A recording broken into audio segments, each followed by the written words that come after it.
Desa Gondo Arum selama ini dikenal sebagai desa yang tenang. Warganya hidup sederhana, saling kenal, dan jarang ada kejadian aneh. Tapi sejak Pak Susilo jatuh sakit, suasana desa perlahan berubah. Orang-orang mulai sering berbisik, menurunkan suara saat menyebut namanya, seolah takut ada sesuatu yang ikut mendengar. Pak Susilo bukan orang sembarangan. Ia dikenal jujur, rajin ke masjid, dan selama puluhan tahun menjadi panutan warga. Usianya sudah menginjak 65 tahun, tapi sebelum sakit, tubuhnya masih kuat. Ia masih sanggup berkebun, menyapu halaman, bahkan mengantar cucu tetangga ke sekolah jika diminta tolong. Semua berubah sejak suatu malam sekitar 6 bulan sebelum kematiannya. Pak Susilo tiba-tiba terbangun sambil berteriak. Ia mengeluh perutnya seperti diremas dari dalam. Bu Susilo yang tidur di sampingnya langsung panik. Ia memanggil tetangga dan membawa suaminya ke puskesmas. Dokter mengatakan hanya masuk angin berat dan kelelahan. Obat diberikan dan mereka pulang. Namun sejak malam itu, sakit Pak Susilo tidak pernah benar-benar hilang. Hari demi hari, tubuhnya semakin kurus. Kulitnya berubah gelap, terutama di bagian perut dan dada, seperti lebam tapi menyebar. Yang paling mengganggu adalah bau aneh yang keluar dari tubuhnya. Bukan bau keringat, bukan juga bau luka. Baunya seperti daging busuk yang tertutup rapat. Bu Susilo mencoba segala cara. Ia membawa suaminya ke rumah sakit di kota, berganti-ganti dokter, bahkan sampai tes laboratorium dilakukan berkali-kali. Hasilnya selalu sama, tidak ditemukan penyakit yang jelas. Organ dalam Pak Susilo dinyatakan normal, darahnya juga tak menunjukkan kelainan serius. Dokter mulai kebingungan. "Secara medis, kami tidak menemukan penyebabnya, Bu," kata salah satu dokter dengan nada hati-hati. "Kami hanya bisa mengurangi rasa sakitnya." Rasa sakit itu justru semakin parah di malam hari. Setiap lewat tengah malam, Pak Susilo sering mengerang, terkadang berteriak menyebut nama istrinya. Matanya melotot, tubuhnya dingin, tapi keringatnya bercucuran. Ada kalanya ia berbicara sendiri, seperti sedang marah pada seseorang yang tidak terlihat. Warga sekitar mulai memperhatikan. Ada yang datang menjenguk, ada juga yang hanya lewat sambil melirik rumah Pak Susilo. Di belakang, bisik-bisik mulai terdengar. "Kayaknya bukan sakit biasa," kata seorang ibu di warung. "Kalau sudah bau begitu, biasanya kiriman," sahut yang lain. Kata kiriman itu menyebar cepat, meski tak ada yang berani bicara terang-terangan di depan Bu Susilo. Bu Susilo sendiri memilih diam. Ia tidak peduli omongan orang. Yang ia pikirkan hanya bagaimana caranya agar suaminya bisa sedikit tenang. Setiap malam ia duduk di samping ranjang, mengompres dahi Pak Susilo, membacakan doa, dan menahan air mata saat mendengar rintihan suaminya. Ajeng, menantu mereka, jarang terlihat membantu. Ia sesekali datang bersama suaminya, Riko, tapi lebih sering duduk bermain ponsel. Wajahnya selalu datar, tidak terlihat sedih, tidak juga khawatir. Jika ditanya kabar Pak Susilo, jawabannya singkat, seolah itu bukan urusan penting. Suatu sore, saat Pak Susilo tertidur karena obat, Ajeng sempat berkata pada Riko dengan suara pelan namun terdengar oleh Bu Susilo. "Kalau nanti Bapak sudah nggak ada, rumah ini gimana?" katanya. Bu Susilo terdiam, jantungnya berdegup lebih cepat. Ia pura-pura tidak mendengar, tapi kata-kata itu menancap di kepalanya. Beberapa minggu kemudian, kondisi Pak Susilo benar-benar menurun. Ia sudah tidak bisa bangun dari tempat tidur, napasnya pendek-pendek, matanya cekung, dan bau dari tubuhnya semakin menyengat. Malam terakhir, hujan turun deras. Angin bertiup kencang, membuat pintu dan jendela rumah bergetar. Pak Susilo menggenggam tangan istrinya erat. "Ma, aku capek," ucapnya lirih. Bu Susilo hanya bisa mengangguk sambil menangis. Tak lama setelah itu, napas Pak Susilo berhenti. Wajahnya kaku dengan ekspresi kesakitan yang belum sempat hilang. Kabar kematian Pak Susilo menyebar cepat. Warga berdatangan untuk melayat. Banyak yang terkejut melihat kondisi jenazahnya. Meski sudah dimandikan, warna kulitnya tetap gelap dan baunya sulit hilang. Di antara para pelayat, Ajeng terlihat paling tenang. Ia berdiri rapi dengan baju hitam, sesekali menyapa orang yang datang. Tidak ada air mata. Bahkan ketika jenazah hendak diberangkatkan ke pemakaman, ia masih sempat bertanya pada salah satu kerabat soal surat tanah dan pembagian harta. Beberapa orang saling pandang, merasa ada yang tidak wajar. Setelah pemakaman selesai dan rumah kembali sepi, Bu Susilo duduk sendirian di kamar. Rasa lelah dan sedih bercampur jadi satu. Malam itu, ia tertidur dengan pakaian yang masih sama seperti siang tadi. Dalam tidurnya, Bu Susilo bermimpi aneh. Ia melihat kamar mereka seperti biasa, tapi suasananya gelap dan dingin. Di sudut kamar, dekat lemari, berdiri bayangan hitam. Bentuknya seperti manusia, tapi wajahnya tidak jelas. Bayangan itu diam, seolah sedang memperhatikan. Bu Susilo ingin berteriak, tapi suaranya tidak keluar. Bayangan itu perlahan bergerak mendekat. Saat jaraknya semakin dekat, Bu Susilo terbangun dengan napas tersengal dan tubuh gemetar. Kamar itu kosong, namun hawa dingin masih terasa. Bu Susilo memeluk dadanya sendiri. Ada firasat buruk yang belum bisa ia jelaskan. Ia menatap sudut kamar yang tadi muncul dalam mimpinya, lalu menunduk pelan. Di desa Gondo Arum, kematian Pak Susilo ternyata bukanlah akhir dari segalanya. Justru itu adalah awal dari sesuatu yang jauh lebih gelap. Ajeng pertama kali datang ke rumah Pak Susilo sekitar 5 tahun lalu, saat Riko mengenalkannya sebagai calon istri. Waktu itu Ajeng tampil sederhana, bicaranya halus, sering tersenyum, dan terlihat sopan pada orang tua. Bu Susilo langsung menyukainya. Ia merasa Riko akhirnya menemukan pasangan yang bisa diajak hidup susah bersama. Pak Susilo juga tidak banyak bertanya. Baginya, selama calon menantunya sopan dan tidak macam-macam, itu sudah cukup. Apalagi Ajeng terlihat rajin membantu di dapur setiap kali berkunjung. Ia cepat mengambil hati orang tua Riko. Setelah menikah, Ajeng resmi tinggal di rumah Pak Susilo. Di depan keluarga dan tetangga, sikapnya tetap sama.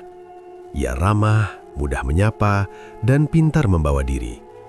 Kalau ada tamu, Ajeng selalu paling sigap menyuguhkan minuman. Warga desa Gondo Arum mengenalnya sebagai menantu baik. Namun, di balik sikap manis itu, Ajeng menyimpan sifat yang berbeda. Saat hanya berdua dengan Riko, nada bicaranya berubah. Ia sering mengeluh soal hidup sederhana. Ia membandingkan Riko dengan teman-temannya yang sudah punya rumah besar dan motor mahal. Riko hanya bisa diam. Ia memang bukan tipe laki-laki yang tegas. Sejak kecil, Riko terbiasa menuruti orang lain, termasuk istrinya. "Mas, kamu itu anak tunggal. Semua harta bapak ibu nanti kan jatuh ke kita," kata Ajeng suatu malam. Riko hanya mengangguk pelan. Ia tidak pernah benar-benar memikirkan soal warisan. Baginya, orang tuanya masih hidup dan itu bukan hal yang pantas dibicarakan. Ajeng berbeda. Sejak tinggal serumah, matanya sering mengamati setiap sudut rumah. Ia tahu di mana surat tanah disimpan, tahu sawah mana yang masih produktif, dan tahu nilai kebun yang dimiliki Pak Susilo. Semua ia hitung dalam diam. Saat Pak Susilo mulai sakit, Ajeng justru terlihat tidak terlalu peduli. Ia jarang membantu merawat. Jika Bu Susilo meminta tolong, Ajeng selalu punya alasan. Capek, pusing, atau ada urusan lain. Riko pun tak berani membantah istrinya. Di luar rumah, Ajeng tetap menjaga citra. Ia masih tersenyum pada tetangga, masih ikut arisan, dan masih pura-pura prihatin setiap kali ditanya soal kondisi mertuanya. Tak ada yang tahu. Beberapa bulan sebelum Pak Susilo meninggal, Ajeng sering keluar rumah saat malam. Ia bilang pada Riko hendak menemui temannya. Riko percaya begitu saja.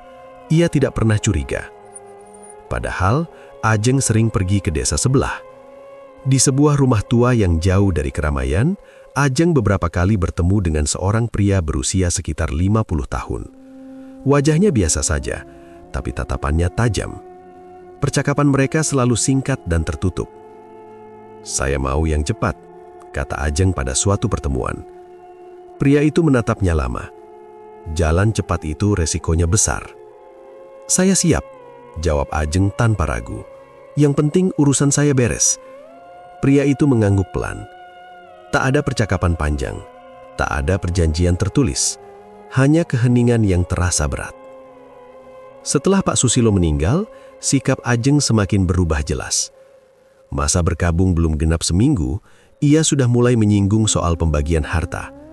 Ia berdalih ingin mengurus administrasi agar tidak repot di kemudian hari.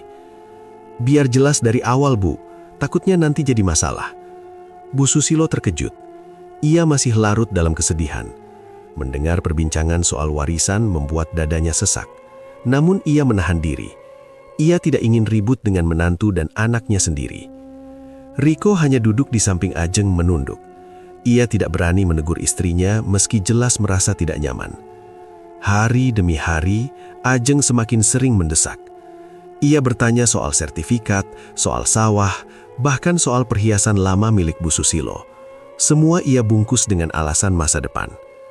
Sementara itu, Bu Susilo mulai merasakan hal aneh pada tubuhnya. Awalnya hanya pusing dan lemas. Ia mengira karena kelelahan dan kurang tidur sejak suaminya meninggal. Namun lama-kelamaan, rasa tidak enak itu semakin sering muncul.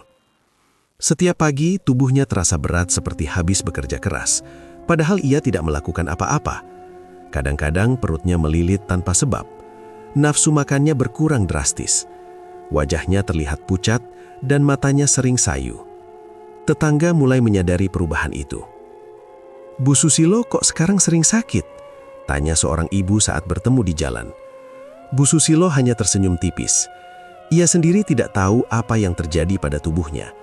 Saat diperiksa ke puskesmas, hasilnya normal. Dokter hanya menyarankan istirahat. Di rumah, Ajeng sama sekali tidak menunjukkan perhatian. Ia justru semakin aktif membicarakan soal harta.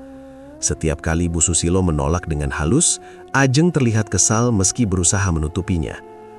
Pada suatu malam, Bu Susilo mendengar suara langkah pelan di depan kamarnya. Ia membuka mata dan melihat pintu sedikit terbuka. Saat diperhatikan, tidak ada siapa-siapa. Namun dadanya terasa dingin, seperti ada sesuatu yang lewat. Di sisi lain, Ajeng tidur nyenyak di kamar bersama Riko, tanpa rasa bersalah sedikit pun. Bu Susilo mulai merasa ada yang tidak beres, tapi ia belum berani menyimpulkan apapun. Ia hanya tahu, sejak Ajeng masuk ke dalam hidup keluarganya, rumah yang dulu hangat perlahan berubah terasa asing. Di desa Dondo Arum, senyum Ajeng masih dianggap manis oleh banyak orang. Namun di balik senyum itu, niat buruk sudah terlanjur berjalan dan dampaknya perlahan mulai menjalar ke tubuh Bu Susilo. Setahun setelah kepergian Pak Susilo, kondisi Bu Susilo semakin menurun. Tubuhnya makin kurus, jalannya sering limbung, dan wajahnya selalu terlihat pucat. Warga yang melihatnya hanya bisa menggeleng pelan. Tidak sedikit yang merasa heran, karena sebelumnya Bu Susilo dikenal kuat dan jarang sakit. Pada minggu-minggu terakhir hidupnya, Bu Susilo sering terlihat ketakutan tanpa sebab yang jelas. Ia kerap bangun tengah malam dengan napas tersengal, matanya melotot, dan tubuhnya gemetar. Jika ditanya apa yang ia lihat, Bu Susilo hanya menggeleng sambil memeluk dadanya sendiri. Suatu malam, ia sempat berteriak memanggil nama Pak Susilo, lalu menangis keras sampai tetangga berdatangan. Saat pintu kamar dibuka, Bu Susilo terduduk di atas ranjang dengan wajah pucat. Keringat dingin mengalir di pelipisnya. "Ada yang berdiri di depan pintu," ucapnya lirih. Dia cuma diam, tapi matanya marah. Tak seorang pun melihat apa yang dimaksud Bu Susilo. Beberapa hari kemudian, Bu Susilo meninggal dunia menjelang subuh. Wajahnya terlihat tegang, seperti orang yang meninggal dalam ketakutan. Kedua matanya tidak tertutup sempurna, dan bibirnya menghitam. Riko yang berada di samping ranjang hanya bisa terpaku, sementara Ajeng berdiri agak jauh dengan ekspresi datar. Pemakaman Bu Susilo berlangsung sederhana. Warga desa Gondo Arum kembali berkumpul, namun suasananya terasa berbeda dari sebelumnya. Banyak yang merasa ada hawa aneh sejak jenazah diturunkan ke liang lahat. Angin bertiup dingin meski matahari sedang terik. Sejak hari itu, kejadian aneh mulai muncul satu persatu. Beberapa warga mengaku sering melihat sosok perempuan tua berkerudung putih di area pemakaman saat malam hari. Sosok itu berdiri dekat dua makam yang berdampingan, lalu perlahan menghilang saat didekati. Ada juga yang melihatnya berjalan pelan menyusuri jalan tanah menuju rumah peninggalan Pak Susilo. Awalnya, cerita-cerita itu dianggap bualan, namun jumlah orang yang melihat semakin banyak, dan waktunya selalu hampir sama, yaitu menjelang tengah malam. Bajunya putih, kerudungnya nutup kepala sampai dada, kata seorang warga. Mukanya pucat, jalannya pelan. Cerita itu sampai ke telinga Ajeng. Ia berusaha terlihat tenang, tapi sejak saat itu tidurnya mulai tidak nyenyak. Setiap malam, ia sering terbangun karena mendengar suara aneh. Kadang seperti orang menangis tertahan, kadang seperti desahan panjang dari sudut rumah. Awalnya Ajeng mengira itu hanya perasaannya, namun suatu malam, suara tangisan terdengar jelas dari dapur. Ajeng bangun dan berjalan pelan. Saat lampu dinyalakan, dapur kosong, tapi bau tanah basah tercium kuat, seperti habis digali. Bau itu tidak hilang meski pintu dan jendela dibuka. Sejak malam itu, bau serupa sering muncul tiba-tiba di dalam rumah. Kadang dari kamar mandi, kadang dari ruang tamu. Ajeng mulai merasa gelisah. Ia mudah marah, emosinya tidak stabil, dan sering membentak Riko tanpa alasan jelas. Riko sendiri mulai sering mimpi buruk. Ia bermimpi melihat ibunya berdiri di halaman rumah, menatap ke arah jendela dengan wajah dingin. Saat terbangun, tubuhnya basah oleh keringat dan dadanya terasa sesak. Teror tidak berhenti sampai di situ. Suatu malam, tepat saat jam dinding menunjukkan pukul 12, terdengar suara retakan keras dari kamar Ajeng. Riko yang terbangun lebih dulu langsung menyalakan lampu. Mereka mendapati cermin besar di kamar retak memanjang dari atas ke bawah. Padahal sebelumnya, cermin itu baik-baik saja. Ajeng menatap pantulan wajahnya di cermin yang retak. Untuk sesaat, ia merasa bayangan di cermin bergerak lebih lambat dari dirinya. Ajeng menjerit dan mundur beberapa langkah. Riko mencoba menenangkannya, meski wajahnya sendiri pucat. Keesokan harinya, cerita tentang cermin retak menyebar. Warga mulai mengaitkannya dengan sosok perempuan tua berkerudung putih yang sering terlihat di pemakaman. Beberapa orang tua desa mulai berani bicara. Kalau orang mati dalam keadaan gak tenang, biasanya arwahnya susah pergi, kata seorang tetua. Ajeng mendengar itu dan semakin tertekan. Malam-malamnya dipenuhi gangguan. Suara tangisan kini sering terdengar tepat di dekat telinganya saat ia mencoba tidur. Bau tanah semakin menyengat, bahkan membuatnya mual. Suatu malam, Ajeng terbangun dan melihat bekas telapak kaki berlumpur di lantai kamarnya. Jejak itu mengarah ke pintu, lalu menghilang begitu saja.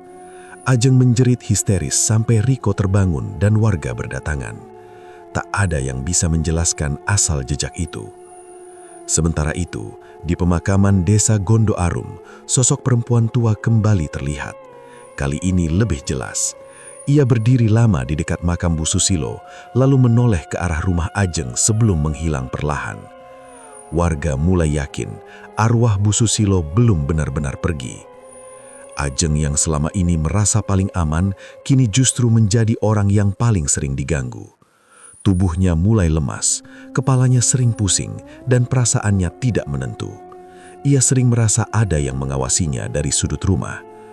Di balik semua teror itu, desa Gondo Arum mulai sadar bahwa kematian Bu Susilo bukan akhir dari penderitaan, melainkan awal dari sesuatu yang sedang bangkit, membawa kemarahan yang belum terbalaskan. Perubahan pada diri Ajeng mulai terlihat jelas beberapa minggu setelah teror di rumahnya semakin sering terjadi. Awalnya ia hanya mengeluh cepat lelah. Badannya terasa berat meski tidak melakukan pekerjaan apapun. Wajahnya yang dulu selalu terlihat segar, kini pucat dan kusam. Suatu pagi, Ajeng tiba-tiba muntah darah di kamar mandi. Riko yang mendengar suara benturan langsung mendobrak pintu. Ia mendapati istrinya terduduk lemas di lantai, tangannya gemetar, dan darah menetes dari mulutnya. Riko panik. Ia segera membawa Ajeng ke puskesmas. Dokter memeriksa dengan teliti, tapi lagi-lagi tidak menemukan penyebab yang pasti. Lambung Ajeng dinyatakan baik-baik saja, tidak ada luka di tenggorokan, dan tekanan darahnya normal. Kalau muntah darah seperti ini, biasanya ada masalah serius, kata dokter itu dengan raut bingung. Tapi hasilnya tidak menunjukkan apa-apa. Ajeng dipulangkan dengan obat pereda nyeri dan vitamin, namun sejak hari itu, kondisinya semakin memburuk. Hampir setiap malam ia mengeluh tubuhnya terasa panas dari dalam, seperti ada api yang membakar perut dan dadanya. Selimut setebal apapun tidak membantu, justru membuatnya semakin sesak. Bau aneh mulai keluar dari tubuh Ajeng.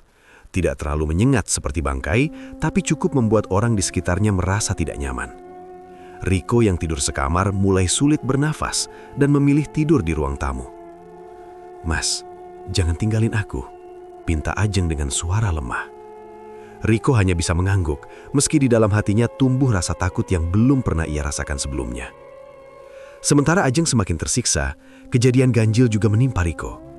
Suatu malam, saat Ajeng tertidur karena kelelahan, Riko tiba-tiba duduk tegak dengan mata melotot. Mulutnya komat kamit menyebut dua nama yang sangat dikenalnya. "Ibu, Bapak, maafin aku." Suaranya berubah berat dan parau. Tubuhnya bergetar keras, tangannya mencengkeram lantai. Ajeng yang terbangun langsung berteriak memanggil tetangga. Beberapa warga datang dan mencoba menenangkan Riko, namun Riko justru menangis keras seperti anak kecil. Ia terus menyebut nama orang tuanya, meminta ampun sambil memukul-mukul dadanya sendiri. Butuh waktu lama sampai akhirnya Riko pingsan. Keesokan harinya, kabar tentang Riko yang kerasukan menyebar cepat. Warga desa Gondo Arum mulai merasa kejadian-kejadian ini bukan sekedar kebetulan. Seorang tetua desa, Pak Wiryo, mulai memperhatikan pola yang terjadi. Pak Wiryo dikenal sebagai orang tua yang paham adat dan hal-hal gaib. Ia memperhatikan bahwa sakit Ajeng memiliki kemiripan dengan penderitaan yang dulu dialami Pak Susilo. Gejalanya hampir sama, tubuh melemah tanpa sebab, rasa panas dari dalam dan bau aneh yang sulit dijelaskan. "Ini bukan penyakit biasa," kata Pak Wiryo pada beberapa warga yang berkumpul di pos ronda. "Kalau begini terus, bisa jadi ini urusan santet dalam keluarga." Kata-kata itu membuat suasana semakin tegang. Beberapa warga mulai mengingat kembali sikap Ajeng. Cara bicaranya soal harta, ketenangannya saat Pak Susilo meninggal, dan perubahan sikap Bu Susilo sebelum wafat. Di sisi lain, mimpi aneh mulai dialami oleh beberapa warga. Mereka bermimpi didatangi sosok perempuan tua berkerudung putih. Wajahnya pucat, matanya terlihat sedih sekaligus marah. Dalam mimpi itu, perempuan itu tidak menakutkan, tapi penuh tekanan.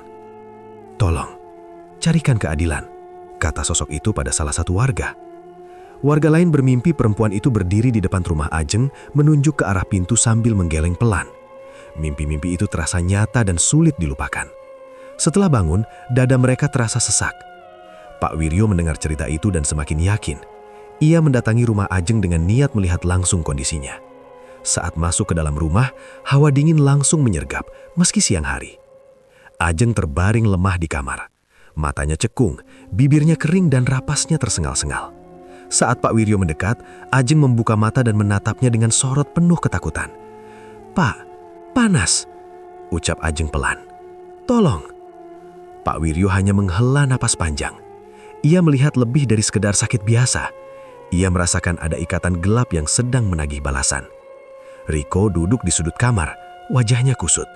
Sejak kejadian kerasukan, ia sering melamun. Kadang ia mendengar suara ibunya memanggil, kadang ia merasa ada tangan dingin menyentuh bahunya saat sendirian. Malam hari di rumah itu kini terasa sangat panjang. Ajeng sering merintih kesakitan, muntah darah kembali terjadi, dan tubuhnya semakin lemah. Setiap kali ia terlelap, mimpi buruk datang silih berganti. Ia bermimpi berada di ruangan gelap, dengan dua sosok berdiri menatapnya tanpa suara. Di desa, warga mulai menjaga jarak dari rumah Ajeng. Tidak ada yang berani datang tanpa alasan penting. Anak-anak dilarang bermain di sekitar sana. Semua merasakan ketakutan yang sama, meski tidak ada yang berani mengatakannya terang-terangan. Pak Wiryo akhirnya berbicara pada beberapa tokoh desa. Ia menyarankan agar kebenaran dicari sebelum semuanya terlambat. Kalau ini benar santet keluarga, balasannya bisa panjang, dan biasanya tidak berhenti pada satu orang. Sementara itu, di malam-malam sepi, sosok Bu Susilo kembali hadir dalam mimpi warga. Kali ini, wajahnya lebih jelas. Ia tidak lagi hanya diam. Ia terlihat menatap dengan sorot mata penuh luka, seolah-olah menunggu seseorang berani membuka kebenaran. Kutukan yang selama ini tersembunyi kini mulai menagih satu persatu, dan desa Gondo Arum bersiap menghadapi sesuatu yang jauh lebih mengerikan daripada sekedar cerita arwah. Kondisi Ajeng yang semakin parah akhirnya membuat Pak Wiryo mengambil langkah lebih jauh. Ia merasa apa yang terjadi di rumah itu sudah tidak bisa ditandani dengan cara biasa. Setelah berdiskusi dengan beberapa tokoh desa, Pak Wiryo mendatangi seorang orang pintar yang tinggal di pinggir hutan, tidak jauh dari desa Gondo Arum. Orang itu dikenal jarang keluar rumah dan hanya mau membantu jika memang ada urusan besar.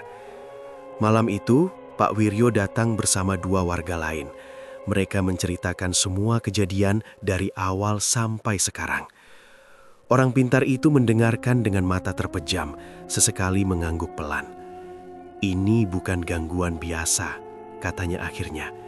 "Ini santet yang asalnya dari dalam keluarga. Tujuannya bukan cuma menyakiti, tapi menguasai." Pak Wiryo langsung terdiam. Kalimat itu seperti menjawab semua kecurigaannya.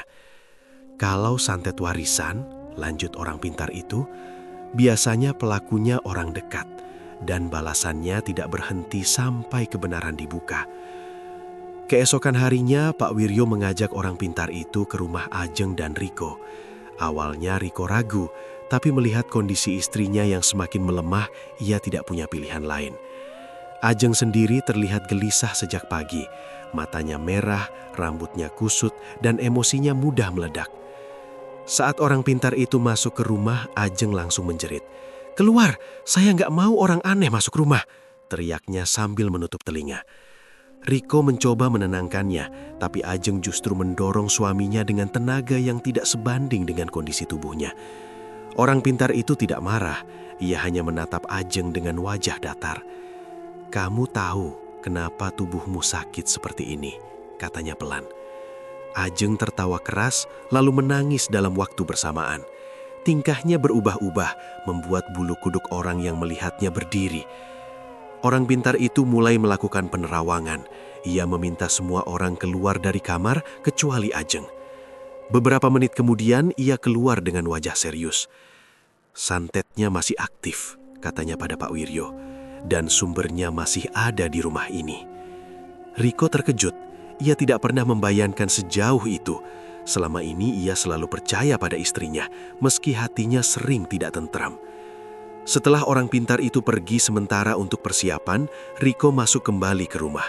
Ia merasa harus mencari tahu sendiri. Riko mulai membuka lemari dan laci yang selama ini jarang ia sentuh.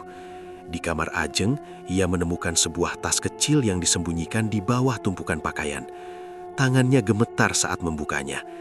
Di dalam tas itu ada bungkusan kain hitam yang diikat benang putih. Saat dibuka, Riko hampir muntah. Di dalamnya terdapat potongan rambut, kuku yang sudah menghitam, serpihan kain kafan, dan beberapa benda kecil yang sudah berbau menyengat. Riko terduduk lemas. Ia tidak perlu penjelasan panjang untuk tahu benda apa itu. Ajeng masuk ke kamar dan melihat tas itu sudah terbuka. Wajahnya berubah pucat. Ia langsung merebut tas itu dari tangan Riko. "Jangan pegang-pegang!" teriaknya histeris. Riko berdiri dengan mata berkaca-kaca. "Ini apa, Jeng?" Suaranya bergetar. "Ini dari siapa?" Ajeng tidak menjawab. Ia hanya tertawa keras, lalu menangis sambil memeluk tas itu seperti orang kehilangan akal. Malam itu Pak Wiryo kembali datang. Ia meminta semua warga yang hadir untuk menyaksikan. Ia ingin kebenaran ini tidak lagi disembunyikan. Saat ritual dimulai, suasana rumah mendadak dingin. Lampu berkedip, angin masuk meski semua pintu tertutup. Tiba-tiba Ajeng menjerit kesakitan. Tubuhnya kejang, matanya melotot. Dari mulutnya keluar darah bercampur busa. Orang pintar itu membaca doa dengan suara tegas. Di sudut ruangan, perlahan muncul sosok perempuan tua berkerudung putih. Wajahnya rusak, seperti penuh luka dan lebam. Matanya menatap lurus ke arah Ajeng. Tidak ada amarah berlebihan, tapi sorot matanya penuh kekecewaan. Beberapa warga mundur ketakutan. Riko menangis keras saat menyadari sosok itu adalah ibunya sendiri. Arwah Bu Susilo tidak berkata apa-apa. Ia hanya berdiri, menatap Ajeng dengan wajah yang menunjukkan semua penderitaan yang ia dan suaminya alami. Lantai terasa semakin dingin, dan Ajeng berteriak minta ampun sambil berontah. Orang pintar itu menunduk hormat. Kebenaran sudah terbuka, katanya. Sekarang tinggal menunggu akibatnya. Sosok Bu Susilo perlahan memudar, tapi hawa berat masih tertinggal. Ajeng terletak lemas, nafasnya tersengal-sengal. Matanya terbuka, tapi tatapannya kosong, seperti orang yang baru saja kehilangan sesuatu yang penting. Riko duduk di sampingnya, hatinya campur aduk antara marah, sedih, dan takut. Ia sadar apa yang telah dilakukan istrinya bukan lagi kesalahan kecil. Ini adalah dosa besar yang tidak mudah ditebus. Di luar rumah, warga desa Gondo Arum saling berpandangan. Malam itu, rahasia hitam yang selama ini tersembunyi akhirnya terbongkar. Dan semua orang tahu, setelah kebenaran terungkap, balasan biasanya tidak akan lama datang. Malam Jumat Kliwon akhirnya tiba. Sejak sore, suasana desa Gondo Arum terasa berbeda. Langit mendung tanpa hujan, angin berembus pelan tapi dingin menusuk. Banyak warga memilih menutup pintu lebih awal. Tidak ada anak-anak yang bermain di luar, bahkan suara binatang malam pun terasa jarang terdengar. Di rumah peninggalan Pak Susilo, Ajeng terbaring lemah di kamar. Sejak rahasia santetnya terbongkar, kondisinya semakin buruk. Tubuhnya tidak lagi sekedar lemas, tapi mulai mengeluarkan bau busuk yang tajam. Kulit di tangan dan lehernya menghitam, seperti membusuk perlahan. Ajeng sadar malam itu bukan malam biasa. Sejak maghrib, dadanya terasa ditekan kuat dari dalam. Nafasnya berat, tenggorokannya panas, dan perutnya seperti diputar-putar. Setiap kali memejamkan mata, bayangan wajah Bu Susilo muncul jelas. Kali ini lebih dekat dan lebih menyeramkan. Riko duduk di ruang tengah dengan wajah kosong. Ia tidak berani masuk ke kamar istrinya terlalu lama. Bau busuk yang keluar membuat kepalanya pening. Tapi lebih dari itu, rasa takut yang menghantui membuat kakinya terasa lemas. Sekitar pukul 10 malam, Ajeng tiba-tiba berteriak keras. "Mas, tolong, panas!" jeritnya dari kamar. Riko berlari masuk. Ajeng meronta di atas kasur, kukunya mencakar spray, tubuhnya kejang, dan dari mulutnya keluar darah kental. Wajahnya tampak menua dalam waktu singkat. Kerutan muncul, kulitnya mengelupas di beberapa bagian. "Ampun, ampun!" Ajeng menangis sambil terisak. "Aku salah, aku gak kuat." Lampu kamar berkedip-kedip, angin dingin masuk meski jendela tertutup rapat. Dari sudut ruangan terdengar suara langkah pelan, seperti kain diseret di lantai. Riko membeku di tempat. Perlahan suhu ruangan turun drastis, nafas Riko terlihat berembun. Dari dekat pintu kamar, muncul sosok perempuan tua berkerudung putih. Tubuhnya tidak lagi utuh seperti manusia hidup. Wajahnya rusak, penuh lebam dan bekas luka. Matanya hitam, menatap tajam ke arah Ajeng. Ajeng menjerit histeris. Itu dia! Itu dia!" teriak Ajeng sambil menunjuk. "Aku minta maaf, sumpah!" Arwah Bu Susilo melangkah masuk tanpa suara. Setiap langkahnya membuat lantai bergetar halus. Tidak ada kata keluar dari mulutnya, tapi tekanan kehadirannya membuat dada Riko seperti diremas. Ajeng mencoba bangkit, tapi tubuhnya seolah terikat. Kulit di kakinya mulai mengelupas, menampakkan warna gelap di bawahnya. Bau busuk semakin menyengat, membuat Riko hampir muntah. "Aku cuma mau hidup enak, aku capek miskin, aku capek nunggu." Arwah Bu Susilo berhenti di sisi ranjang. Perlahan ia mengangkat tangannya. Saat itu, Ajeng menjerit kesakitan. Tubuhnya terangkat sedikit dari kasur, seolah ditarik oleh sesuatu yang tak terlihat. Riko mencoba mendekat, tapi kakinya seperti tertancap ke lantai. Tubuhnya gemetar hebat, air matanya mengalir tanpa bisa ia tahan. "Ibu, jangan, aku salah, aku lemah." Arwah itu menoleh ke arah Riko.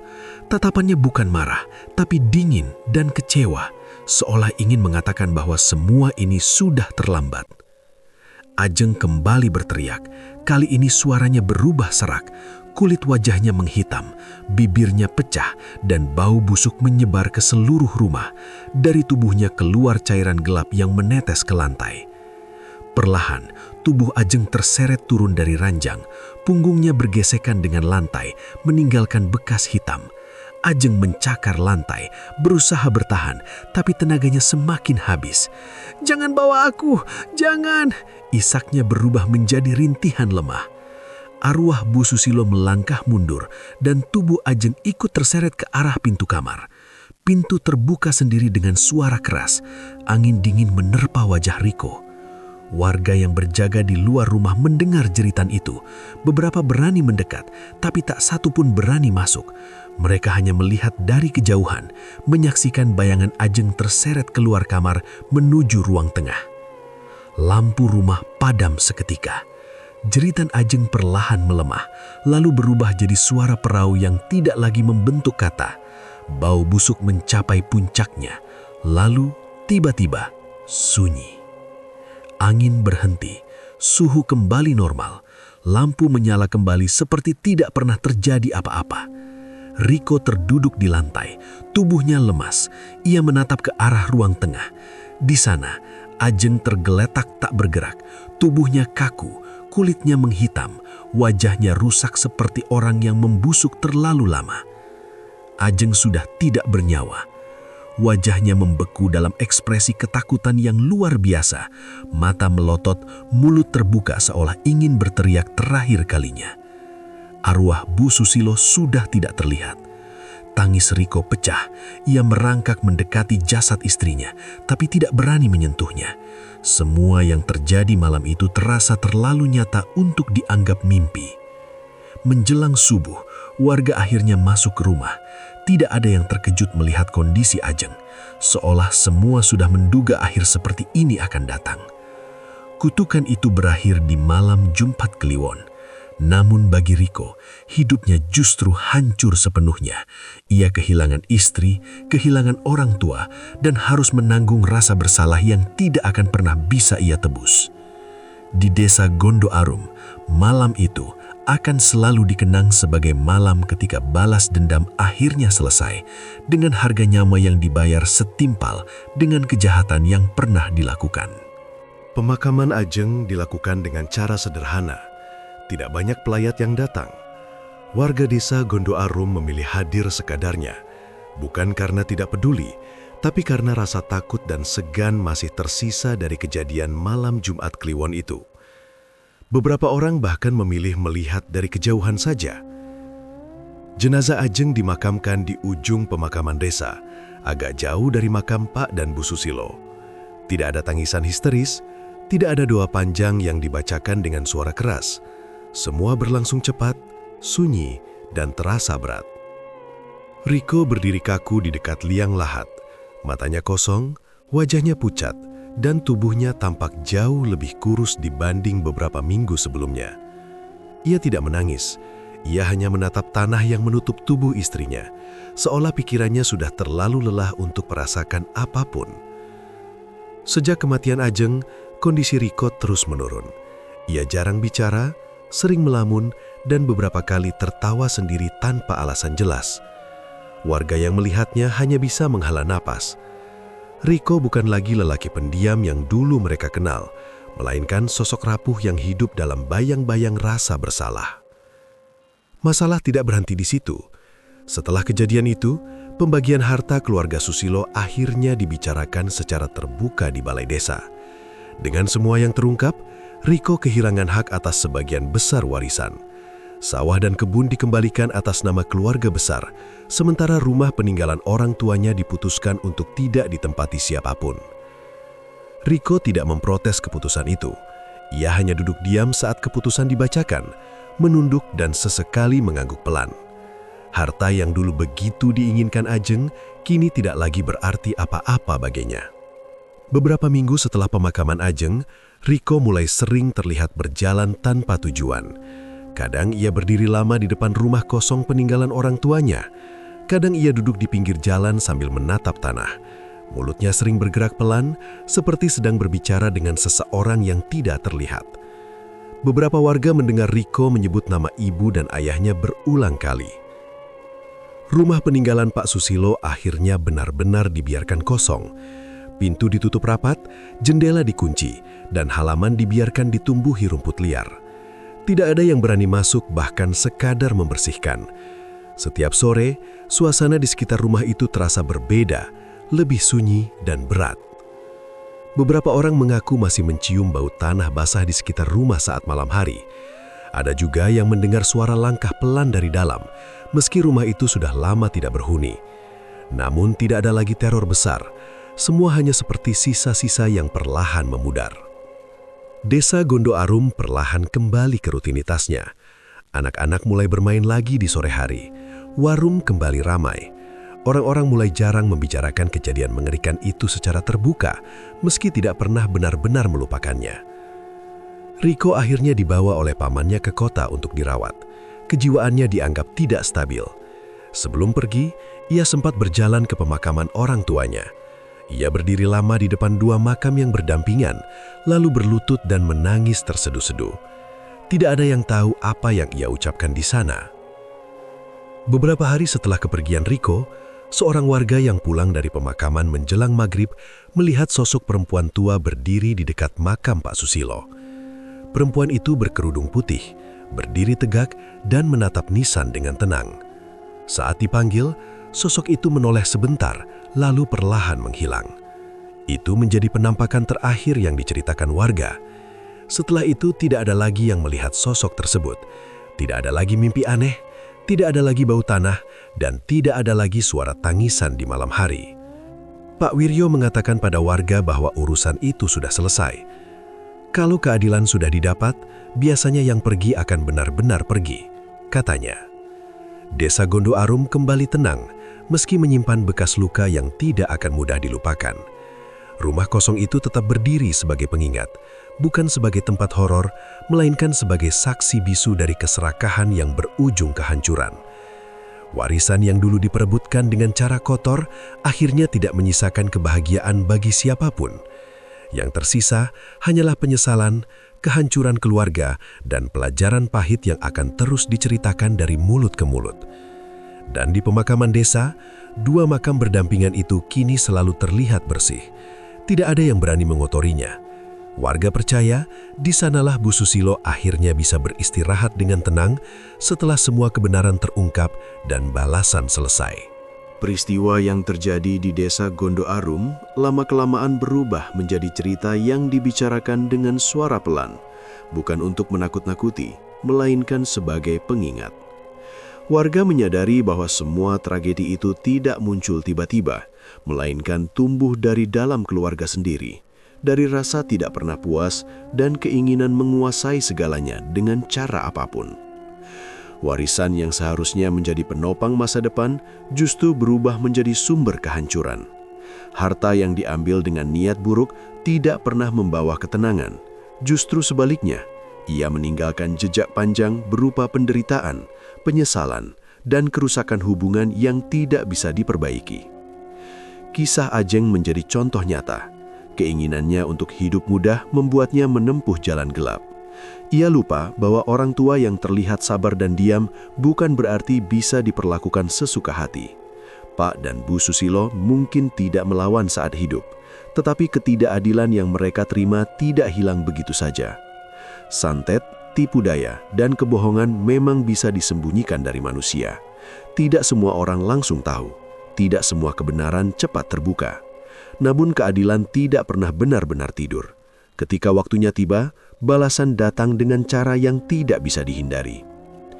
Dendam arwah Bu Susilo bukan semata-mata kemarahan, itu adalah bentuk tuntutan keadilan. Ia menjadi peringatan bahwa orang tua yang didolimi, diperas kesabarannya, dan dirampas haknya, akan meninggalkan luka yang akhirnya menuntut balasan. Dari kisah ini, warga desa Gondo Arum mengambil banyak pelajaran. Harta tidak pernah cukup jika hati dikuasai keserakahan. Kesabaran orang tua bukan tanda kelemahan, melainkan bentuk kasih yang sering disalahartikan. Kejahatan dalam keluarga akan kembali menghantam pelakunya cepat atau lambat.